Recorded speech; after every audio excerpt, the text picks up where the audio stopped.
Ah, alors ça c'est intéressant. C'est intéressant parce que DCB, c'est le promoteur immobilier qui n'avait jamais entendu parler d'autoconsommation ou d'éco-soldes ou choses comme ça. Et je suis content qu'il soit là parce que on s'est appelé il y a 3 heures, voilà à peu près. Et j'ai dit, dis franchement ce que tu as sur le cœur. Dis-nous ce que tu en penses. Est-ce que tu penses qu'il est possible de développer ce système à d'autres entreprises? Toi qui as de l'expérience en tant que promoteur, est-ce que ça peut être intéressant? Est-ce que ça peut permettre de promouvoir des ventes? Est-ce que ça peut permettre d'attirer d'autres types d'investisseurs ou d'autres types de clientèle sur ces produits? Donc voilà, je ne sais pas la réponse, donc je t'écoute. Merci Stéphane. Je ne t'ai pas donné la réponse, mais tu vas l'avoir dans quelques instants. Bonsoir à tous, je m'appelle Julien Rollet, je suis directeur général du groupe DCB International, qui est un groupe privé de promotion immobilière spécialisé sur l'immobilier d'entreprise. Je pense que si Stéphane a choisi l'opération Business Campus, ce n'est pas par hasard. Nous sommes extrêmement sensibles à tout ce qui concerne le développement durable. Alors je ne parle pas d'autoconsommation parce que Stéphane est allé beaucoup plus loin que nous dans sa démarche. Il est allé très loin, je pense qu'aujourd'hui c'est assez exceptionnel. Mais je pense que ça fait partie d'une démarche générale et d'une direction qu'on va prendre tous au fur et à mesure d'aller vers cette indépendance énergétique le plus possible, même si je pense qu'elle ne sera pas réalisable pour tout le monde. Et nous, chez DCB International, on a déjà anticipé beaucoup de choses qui concernent le développement durable. Vous avez vu cet immeuble, alors il est assez classique dans son utilisation, puisque ce sont des locaux d'activité avec des surfaces de stockage et des surfaces de bureaux, qui sont bien entendu conçus pour être conformes à la réglementation thermique RT 2012. Alors j'en parle parce que c'est important de savoir qu'en France, on a une réglementation thermique aujourd'hui qui est imposée à tous les constructeurs, qui est extrêmement performante et qui impose à tout le monde d'ores et déjà d'avoir des enveloppes thermiques performantes et des appareils on va dire, de chauffage et de rafraîchissement et d'éclairage qui soient faibles, qui ne consomment pas beaucoup d'énergie. Donc on est déjà dans quelque chose de vertueux. On n'en est pas encore au stade de ce que fait Stéphane sur ses locaux, mais on a en tout cas initié une démarche forte. Et en parallèle, donc nous, DCB International, nous avons pris le pas de certifier nos immeubles sur des labels environnementaux qui sont le plus connu, c'est Certivea qui fait des certifications HQE, haute qualité environnementale. Nous avons aujourd'hui des certifications qui s'appellent BREEAM, c'est des certifications internationales avec la certification anglo-saxonne BREEAM et qui, pareil, poussent les développeurs à créer des immeubles qui soient moins énergivores, mais qui ne s'intéressent pas que à la consommation énergétique, qui s'intéressent aussi à beaucoup d'autres paramètres d'un immeuble, son empreinte CO2, son confort d'utilisation, le fait d'avoir des espaces de travail qui soient bien conçus, qui soient le plus possible en premier jour, qui bénéficient d'une qualité de l'air réelle. Bon, après, il y a toute une notification qui est faite en fonction des profils de chaque bâtiment. Mais aujourd'hui, ce qui est important de savoir, c'est qu'on est dans une démarche qui va vers les économies d'énergie, bien entendu, et le confort. Mais ça, le confort, on sait qu'on y va tous et qu'on apprécie ça. Les économies d'énergie, c'est ce qui nous intéresse aujourd'hui. Alors, vous l'avez dit fort justement, enfin Stéphane, tu l'as dit, et vous l'avez dit aussi, aujourd'hui, on ne peut pas aller vers les économies d'énergie s'il n'y a pas un critère de rentabilité en face. C'est-à-dire que si ça coûte plus cher, personne ne le fera. Donc il faut que ça aille dans le bon sens, il faut que ça ait des vertus, il faut que ce soit vecteur d'économie. Mais il faut donc que ça ne coûte pas plus cher. Ce qui veut dire qu'aujourd'hui, nous nous attachons, nous, promoteurs immobiliers, et DCB International en particulier, à développer des actifs qui soient moins énergivores, donc qui soient extrêmement bien isolés, qui utilisent des matériels de production de chaud et de froid qui soient très économiques, mais tout ça en étant sur un prix de marché. C'est-à-dire qu'on ne va pas vendre nos immeubles plus chers que nos concurrents parce qu'ils sont plus performants, parce qu'aujourd'hui, les gens raisonnent premièrement sur l'enveloppe financière et ensuite ils vont commencer à regarder les détails techniques quand ils les regardent. Ce qui veut dire qu'en gros, ils considèrent qu'à partir du moment où on est RT 2012, la certification c'est bien, mais c'est un plus. Le préalable, c'est d'être sur un prix de marché. Notre immeuble, alors, petite particularité sur cet immeuble-ci, puisque Stéphane, il est très précurseur dans son approche de la partie énergétique. Nous sommes très précurseurs dans l'utilisation de nouveaux matériaux de construction. Vous avez dû remarquer que le bardage de cet immeuble, il avait une consistance assez particulière.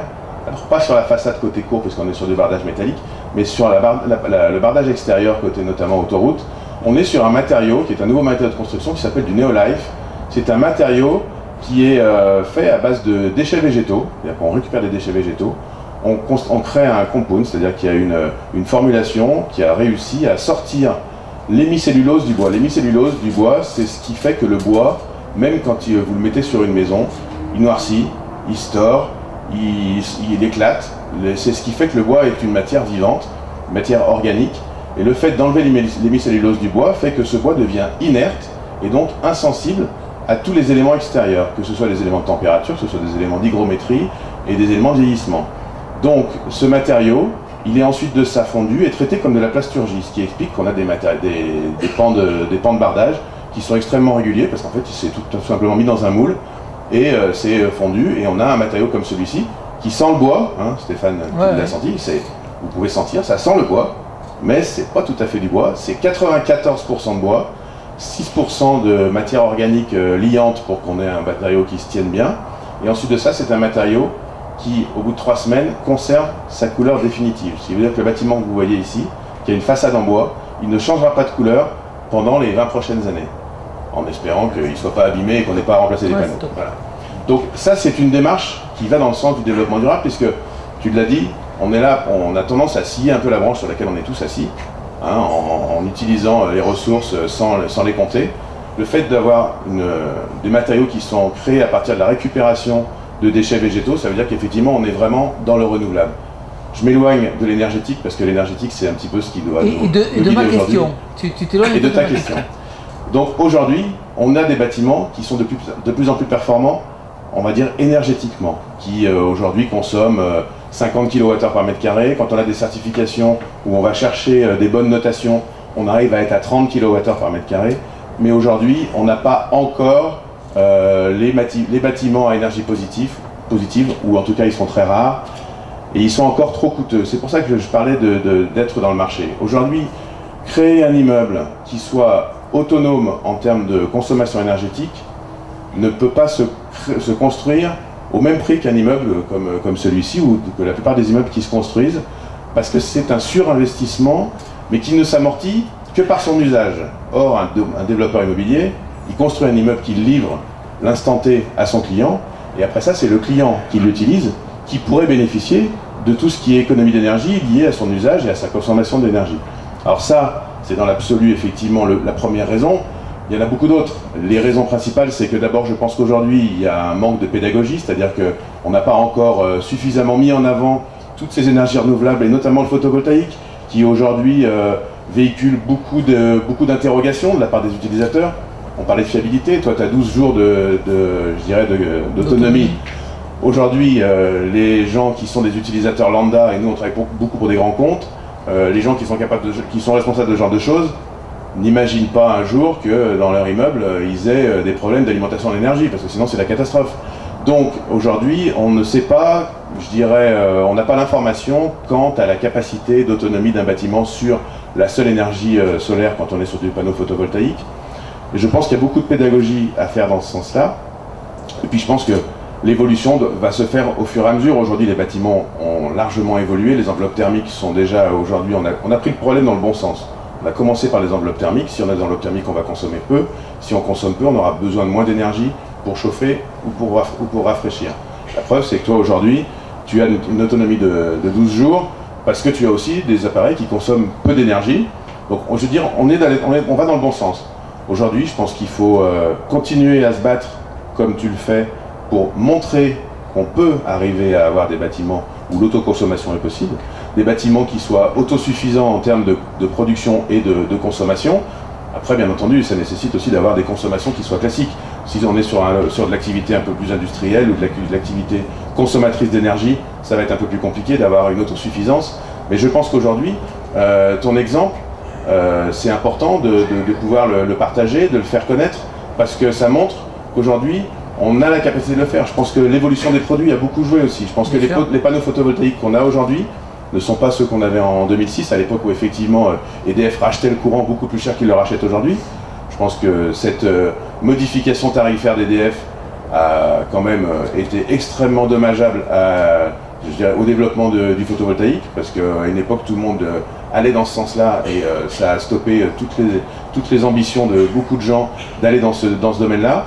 Et effectivement, il faut arriver à ce que je dirais le public, ou en tout cas pour l'instant les entreprises, en ce qui nous concerne, arrivent à reprendre conscience que le photovoltaïque aujourd'hui a une certaine rentabilité parce qu'on arrive à avoir des rendements sur l'investissement qui sont des rendements de marché, voire même supérieurs au marché, parce qu'aujourd'hui 5% de rentabilité sur des produits financiers, ça se trouve plus au livret A, hein, parce qu'ils ne donnent plus ça. Donc ça veut dire qu'on est performant, c'est-à-dire que c'est quelque chose qui fonctionne, ça veut dire qu'on a des bons rendements aujourd'hui sur les panneaux photovoltaïques, et que le rachat par EDF doit certainement permettre aujourd'hui de couvrir un investissement. Et je pense aussi qu'il y a de la pédagogie sur le fait d'intégrer cette offre, peut-être plus en amont, ce que nous ne faisons pas. Alors, on va réfléchir, parce que c'est en venant à des événements comme cela qu'on réfléchit. Parce qu'effectivement, il faudrait qu'on puisse proposer, nous, en option à nos clients, la capacité de pouvoir souscrire à un surinvestissement qui se payera dans la durée, parce qu'effectivement, c'est sur les économies de consommation qu'on va pouvoir payer ce surinvestissement. Donc la réponse, c'est que dans la promotion immobilière, c'est aujourd'hui encore assez compliqué d'arriver à faire des bâtiments qui soient autosuffisants et qui permettent effectivement d'avoir une autonomie complète et aucune liaison au réseau ERDF. Le mot de la fin, je dirais que si on pouvait se libérer des contacts avec ERDF et des soucis qu'on a pour obtenir les branchements de nos nouvelles opérations, franchement, ce serait magique. Merci beaucoup.